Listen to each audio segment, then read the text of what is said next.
18 years old. I plan to vote tomorrow. I'm going to go early voting with my dad.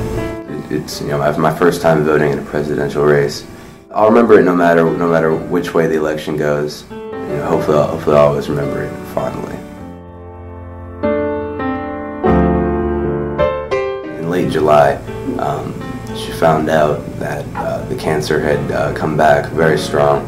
Every week she was getting weaker and weaker. It was pretty hard on our family, but we had to make sure we took care of her 24/7. She talked all the time about she needed to vote, how excited she was. She was looking forward to it so much. We were waiting on her absentee ballot to arrive. At that point, she was too weak to speak. So my dad would read her the names, and she would hold up one finger for the first candidate, or two for the next, or the second, three for the third, and the same with the issues.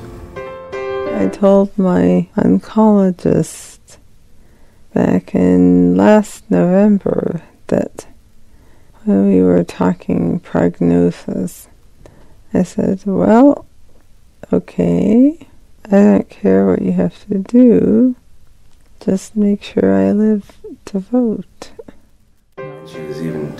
She was so weak that signing her name was very difficult.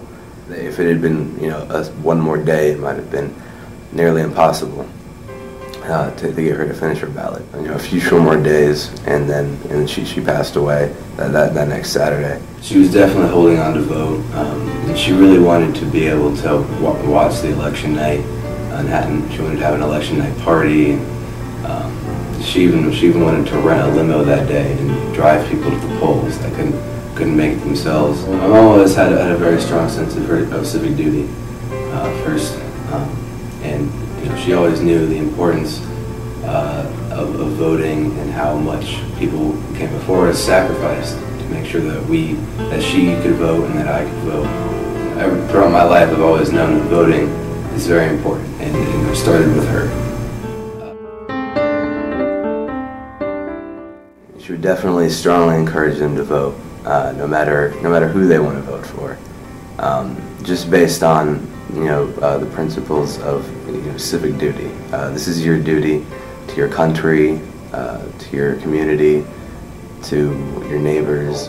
She would definitely want to encourage everyone to get off the couch and on November 4th or early voting, go out and vote. If you are sitting at home and not everything is going perfectly for you, and you're thinking to yourself, this isn't going to change anything, you're basically giving up.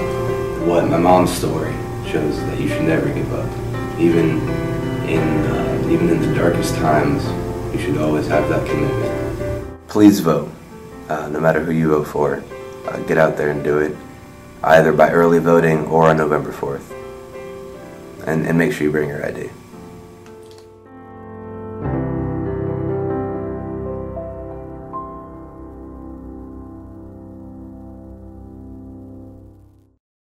I don't care what you have to do, just make sure I live to vote.